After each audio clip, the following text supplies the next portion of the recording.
Fala galera, beleza? Aqui é o Rodrigo Bernardo, diretamente do canal O Pythonista, o seu canal sobre Python e outras coisas. No vídeo de hoje eu vou falar sobre um tema muito interessante que surgiu para mim, assim, uma implementação no trabalho essa semana. E aí, realmente pesquisando um pouco mais, eu acabei vendo uma definição, um exemplo bem interessante que resolveu meu problema, me ajudou a enxergar os pontos que eu tinha feito ali de implementação que não estavam 100%. E eu achei um negócio legal de compartilhar, que é um conteúdo também que eu não vejo sempre por aí. Tá? No meu caso, qual que é o problema aqui, né? Como estender um tipo build-in em Python.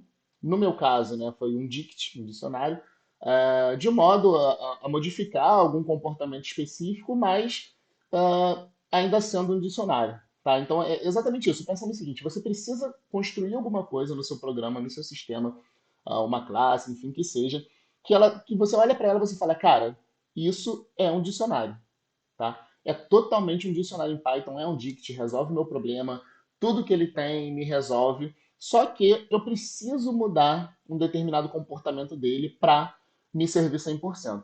Então é mais ou menos esse o contexto. Então eu usei isso para resolver meu problema no trabalho. O que eu vou implementar aqui é um exemplo de um livro que se chama Robust Python. Quem tiver interesse, na descrição do vídeo, eu vou botar um link de um grupo no WhatsApp onde eu compartilho ali alguns livros interessantes em PDF e tudo mais para quem quiser continuar estudando, tá bom? Então é só entrar lá no grupo, quem quiser, que eu disparo o PDF aí para quem quiser estudar, tá bom? Então vamos lá, gente. O problema é o seguinte, tá? Esse exemplo é um exemplo do Robust Python, tá? Que eu dei uma digerida para mostrar aqui para vocês. No exemplo do livro, qual que é a questão? Você está construindo um sistema de gerenciamento de receitas culinárias, tá? Você está construindo esse sistema basicamente. Tem uma parte do sistema que você precisa pegar informações nutricionais de ingredientes, tá? Então você precisa fazer alguma coisa do tipo assim. Vamos aqui, ó. Nutrition info, tá? Ou alguma coisa assim. Eu passo aqui. Opa, deixa eu mudar aqui que eu tô com o teclado em português, deixa eu mudar aqui para inglês. Isso. E aí eu preciso passar, por exemplo, aqui o nome do ingrediente, tá? E como chave de um dicionário. E esse cara aqui vai retornar para mim a informação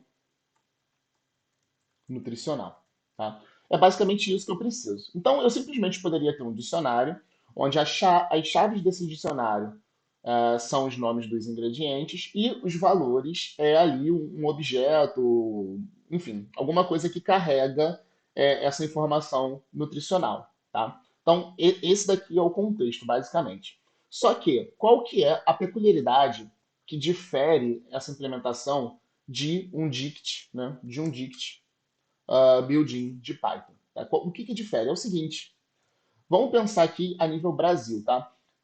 Qual que é o problema? Eu posso ter o mesmo ingrediente sendo chamado de diferentes nomes em diferentes regiões do Brasil. Então pensa que eu estou construindo esse sistema, cara, ficou um puta sistema maneiro pra caramba, e aí eu começo a comercializar meu sistema aqui no Brasil, aqui no Rio de Janeiro, por exemplo, que é onde eu moro. E aí, cara, alguém de São Paulo ou de alguma região do Nordeste viu esse sistema aqui passando pelo Rio e falou, cara, que sistema maneiro, eu preciso disso no meu empreendimento. Aí ele vai lá, pô, quem fez? Ah, foi o Rodrigo. E aí, vamos lá, a gente conversa e tal, e eu quero prover também esse sistema para esse cliente lá em outra região do país. E aí vamos supor, aqui no Rio de Janeiro eu chamo aipim de aipim. Em outras regiões do Brasil você vai chamar de, porra, macaxeira, sei lá. Então, você tem o mesmo ingrediente, por exemplo, de uma determinada receita e tudo mais, só que com nomes diferentes, só que a princípio apontando por uma mesma informação nutricional. Vão ter várias formas de fazer isso, né? Você pode construir um código, sair metendo um monte de if, else ali, restrições e tal, se isso chama aquilo, se esse nome estiver dentro dessa lista, chama aqui, chama a mesma coisa e tal. Ou você pode fazer o que eu vou fazer aqui, que é uma extensão da implementação do Dict, de modo que na hora que eu for pegar que eu passar uma chave para ele e ele retornar alguma coisa, ele vai fazer essa verificação já internamente. Então, quem consome isso, outras partes do sistema que vão consumir essa implementação, que vão depender dessa implementação, eles não têm que se preocupar com esse tipo de validação, tá? E aí eu mantenho as coisas desacopladas, onde eu precisar mexer em determinado momento específico, eu sei exatamente onde mexer, e é essa implementação que eu vou mostrar para vocês. Então, qual que seria, se eu quero herdar do dicionário as funcionalidades e alterar alguma coisa, o que, que me vem à mente no primeiro momento? Fala, bom, vou criar uma classe nova, tá? Essa classe vai herdar do Dict, então tudo que o Dict tem eu vou herdar, e aí eu vou fazer uma sobrecarga de um determinado método que vai resolver esse meu problema de verificação das chaves, tá? Então, vamos seguir para isso aqui. Eu vou tirar isso aqui e vamos partir para a implementação. Então, eu vou criar uma classe que vai ser a nutritional information. Essa classe vai herdar de dict, tá? Então, é assim que a gente define a herança em Python, né?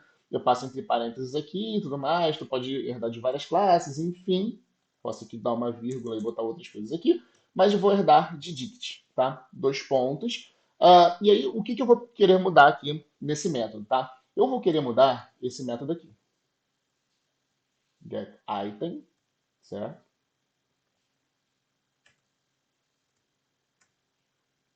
Beleza, é um método que tem basicamente essa interface aqui. Esse método getItem, como vocês estão vendo aqui, ele é um dunder method, tá? É um método mágico que a gente chama, e geralmente os métodos mágicos estão relacionados a alguma funcionalidade específica core ali da linguagem, né? Uma funcionalidade base da linguagem. Então, se eu quero criar uma classe que você seja capaz de somar uma instância com a outra e gerar um novo resultado, eu vou mudar, vou implementar o dunder method add. Se eu quero uma classe que eu consiga transformá-la para string, que ela tenha uma representação na forma de string, por exemplo, eu vou implementar o dunder string. Se eu quero uma classe que eu consiga fazer comparações de maior, menor, igual e tal, você tem os dunder methods lá de greater than, lower than, equal, not equal, enfim, você tem todos esses métodos que você pode implementar. E aí, quando você for fazer essas coisas nativas de Python, fazer uma verificação de igualdade, fazer uma adicionar duas instâncias, subtrair duas instâncias, que seja, você implementa esses métodos na sua classe e aí você consegue fazer com que elas tenham esse comportamento, tá? Isso daí vem do modelo de dados em Python, tá? Se vocês quiserem saber mais sobre isso, tem um livro aí do Luciano Ramalho, que é não é o Think Python, não, é o Python Fluent, né? Fluent Python, atualmente na versão 3, se eu não me engano, que ele fala muito, muito, muito, de maneira muito aprofundada sobre o modelo de dados em Python, sobre as decisões que foram tomadas nessas definições, sobre os dunder methods, todos eles, o que, que eles representam e tudo mais. Então, para quem tiver interesse, vai lá nesse cara que você vai conseguir saber um pouco mais sobre isso. Então, esse getItem, ele é um método que ele é invocado exatamente quando você usa ali a notação do square brackets, né? Você usa esse cara aqui. Então, quando você tem uma determinada coisa aqui, um determinado objeto, né? Tipo, sei lá, instance. E esse square brackets aqui, provavelmente esse método getItem vai ser invocado, ele vai pegar o valor aqui que você passou aqui dentro e vai retornar alguma coisa para você. No caso do Dict, ele representa uma chave e vai retornar um valor associado àquela chave, né, se aquele valor existir naquele dicionário naquele momento, tá? E aí, qual a modificação que eu quero fazer? É o seguinte, eu vou fazer aqui uma implementação até baseada na implementação do livro, mas com pequenos detalhes de diferença, que é o seguinte, eu vou fazer um try, certo? Eu vou direto fazer o quê? Eu vou tentar acessar o método da da classe da qual eu herdei esse método, tá? Esse método aqui, ele tem uma implementação na classe base dict, né? E aí eu estou sobrescrevendo essa informação. Em Python, em determinados momentos que eu faço essa sobrecarga, né? Essa redefinição de um método, mas eu quero, em algum momento, né, pegar a implementação original desse método, você usa o super aqui, e aí você consegue pegar a implementação original e aí fazer alguma coisa em cima, né? A gente faz, eu costumo fazer isso no init, por exemplo, né? Eu herdo de uma classe, e aí eu defino um init novo, porque a minha classe precisa de alguma peculiaridade diferente daquela classe da qual eu herdei. E aí dentro do init, por exemplo, eu chamo o init da original, com os argumentos que ele precisa e tal, e aí depois eu rodo os meus passos adicionais, né? O que a minha classe precisa de diferente para aquilo ali funcionar, tá? E, enfim, né? Outro exemplo, o método new, por exemplo, underscore new, que é o responsável por efetivamente criar um objeto em Python, né? Antes mesmo de você rodar o init, né?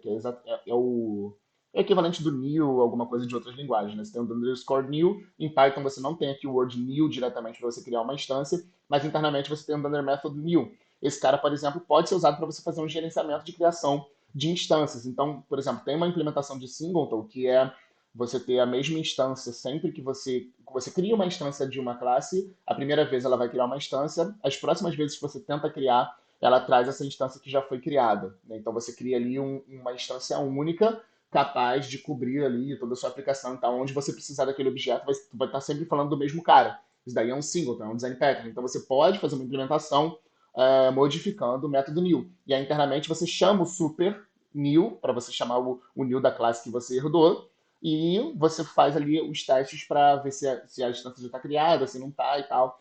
E, enfim, são exemplos de utilização do super. Aqui eu vou chamar o super da classe da qual eu herdei, que é da classe dict. Tá? Só que aqui eu vou ter uma exceção, tá? Um except. Um except aqui. Opa. Um except, que vai ser um. Opa, vai ser um key error aqui. Por quê? Caso essa chave não exista naquele dicionário, esse get item original ele vai dar um rise error, que é esse key error, né? Que fala, essa chave não foi encontrada e tudo mais, deu merda e tal, você precisa resolver esse problema. Basicamente isso. E aqui eu vou fazer o seguinte: eu vou fazer aqui fora uma implementação de uma funçãozinha, que vai ser uma função que ela vai retornar um valor único, tá? Mas eu quero mostrar para vocês mais ou menos qual é a ideia, que é a seguinte: é o get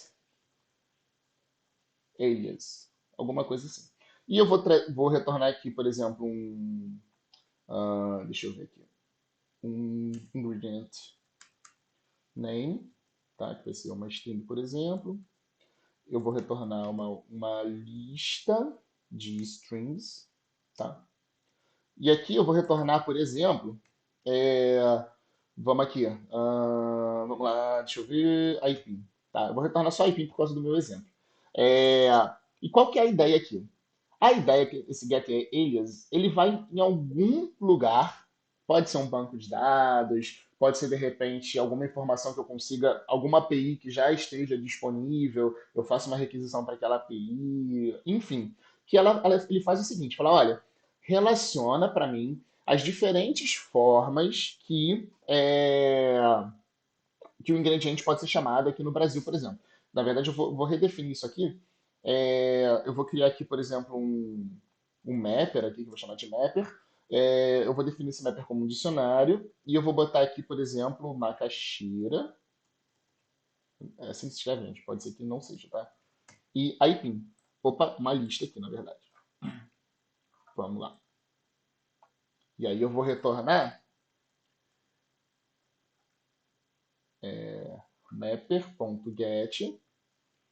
Ah, esse mapper aqui, deixa eu definir. Fiz uma definição errada aqui. Para entender que é um dict, mapper.get e vou botar aqui o ingredient name, tá?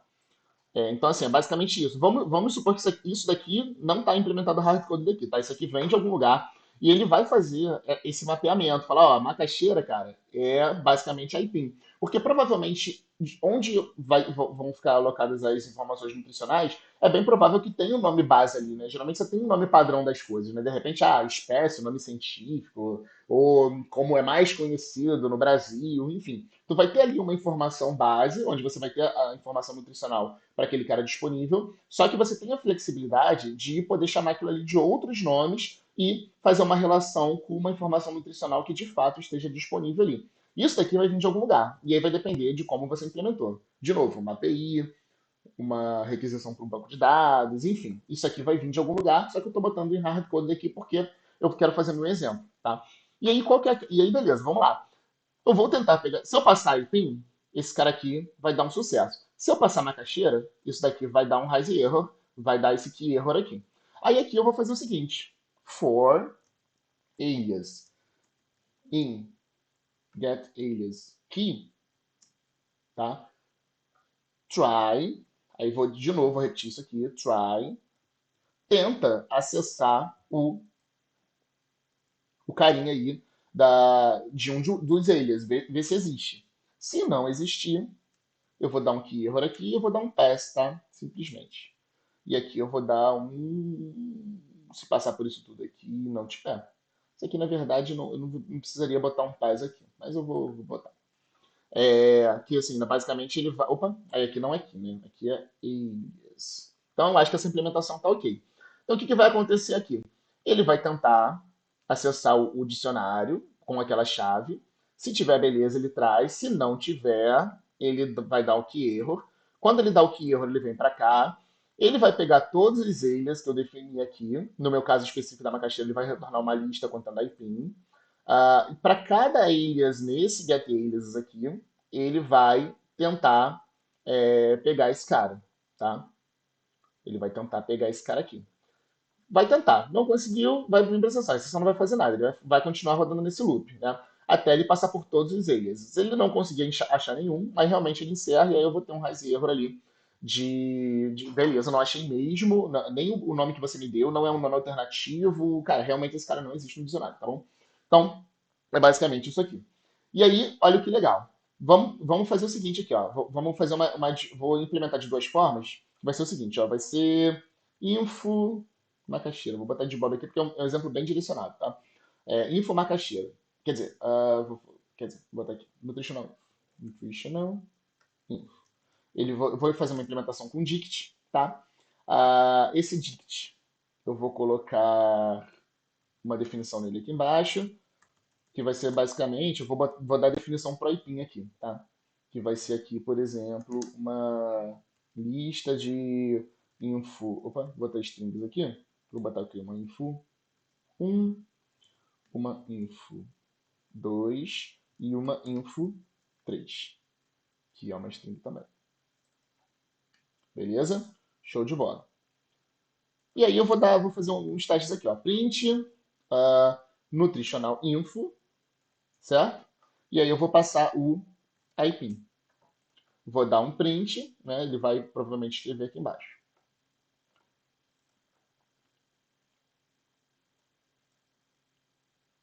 Ó, beleza. Info 1, info 2, info 3. Se eu passar macaxeira para cá, eu vou dar um play aqui e ele fala, ó, que erro macaxeira. Ou seja, macaxeira, esse cara não existe nesse dicionário. Então, não consigo resolver seu problema agora. Só que quem tá usando isso aqui fala, poxa, gente, que coisa, né? Mas, pô, macaxeira é aipim, né? Que loucura. Então, poxa, eu gostaria que retornasse as mesmas infos do aipim para macaxeira. E é isso que que a classe que eu acabei de implementar faz. Então, eu vou reimplementar aqui o nutritional info. Só que ao invés dele ser um dict, ele vai ser isso aqui. Por que esse cara tá errado aqui? O valor default. Vou passar uma lista default aqui. Tá, porque eu tô com um verificador de tipo aqui e ele não tá. Deixa eu fazer o seguinte aqui, deixa eu tirar esse. Deixa eu botar N aqui. Não. Deixa eu chamar um N aqui, deixa eu me trazer aqui um from typing, import N. Isso aqui deve matar o erro. Não matou, deixa eu dar um save aqui.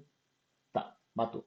É porque eu tô com um verificador de tipo dinâmico aqui, e aí ele me aponta alguns erros caso eu não esteja com os tipos bem definidos aqui. E aí eu tava retornando uma lista de string, e aí ele deu pau aqui, né? Porque na verdade você tem uma lista vazia, acaba sendo uma lista de N, né? Então, enfim. Poderia mudar isso aqui para tirar aquele erro, mas enfim, quando eu boto a tipagem aqui como N, significa que eu posso retornar qualquer coisa e aí tirou o erro. Vamos lá. E aí o que que eu vou fazer? Eu vou criar, ao invés de criar como dict, eu vou criar aqui como Opa! Tá, só vou tirar isso aqui. Eu vou criar como um nutritional info, tá? Então assim, ele herdou tudo de dict. Então a criação é a mesma forma, é o mesmo comportamento do dict. A única coisa que eu mudei foi o get item, tá? E aí eu vou fazer a mesma coisa. Eu vou fazer uma definição aqui pro nutritional info IPIN e vou dar um print pro nutritional info macaxeira, tá? Repare, o que que eu espero? Ele não vai, se eu rodar aqui, ele não vai rodar, porque ele vai parar no erro macaxeira, tá? Então, ó, deixa eu dar um clear aqui. Vou rodar aqui, ele vai parar aqui no erro macaxeira, e aí, realmente, quando dá o erro, o programa para, né? Então eu vou comentar isso aqui, só para a gente rodar a minha definição com a classe que eu acabei de criar, modificando o método getItem. Então, se eu der um play agora, ele deu none. Por que que deu none? Porque eu vou descobrir agora. Deixa eu ver aqui. Ingredient name. Super alias. Esse cara tá aqui. Deixa eu ver. Bom, não era para dar um problema nisso aqui, né? Mas tudo bem, era para funcionar. Ah, tá. Não, calma aí. Nutritional info, por que esse cara. Ah, tá, já sei. Porque eu tenho que dar um return aqui. Haha, boa, garoto. Muito bem. Eu tô retornando não, né? Aí fica difícil, né? Pronto, agora sim, ó. Retornou aqui info 1, info 2 e info 3, certo? Então, agora tá certo. Então, assim, ó. E aí, na verdade, deixa eu fazer uma duplicação aqui que eu vou fazer pro IPIN também. Ó, IPIN. Beleza. Então resolvia. E aí, cara, enfim, o trabalho de fazer esse mapeamento e tal, cara, isso daí é outro trabalho, tá? Mas a minha Nutritional Information, ela tá sendo capaz de lidar com isso. Falar, ó, eu tenho diferentes nomes de ingredientes e às vezes pode ser que eles referenciem a mesma tabela nutricional, a mesma informação nutricional, como no caso do aipim macaxeira. Eu tô chamando de nome diferente, mas é a mesma coisa. Então, show de bola. Matei o problema. Botei lá, fiz um git push, comitê, abri PR, revisava. Falei, cara, Rodrigo, que implementação maneira, cara, destruiu, muito bom. Só que aí, é um pequeno detalhe. E aí o tempo passou, tá? O tempo passou, e aí veio o cara falar comigo. Falar, pô, Rodrigo, ó, estou usando a sua implementação de Nutritional Information, só que, cara, tá dando erro. Não tá funcionando. E aí eu testo, faço teste de integração, teste unitário, revejo meu código, vou lá, vou tentar entender o que está acontecendo, não consigo descobrir qual é o erro. Fala, cara, o que está acontecendo? E aí eu vou lá, sento com esse desenvolvedor que está consumindo meu código, e eu falo pro cara assim, fala, querido, por favor, me mostra o que você está fazendo, para eu tentar entender como é que é esse fluxo, como é que é esse erro. E aí esse desenvolvedor está fazendo isso aqui, ó. Vou até botar logo dentro do print. Nutritional, nutritional info.get, vou botar aqui com IPIN. Se não existir, eu vou retornar uma mensagem not, aqui, ó, nutritional information not available, tá? Então, beleza, ele tenta, esse método aqui é exatamente, ele dá isso pra gente, né? Ele dá a opção da gente definir um valor de default caso você não encontre a chave naquele dicionário. E aí eu vou aqui, ó, .get IPIN.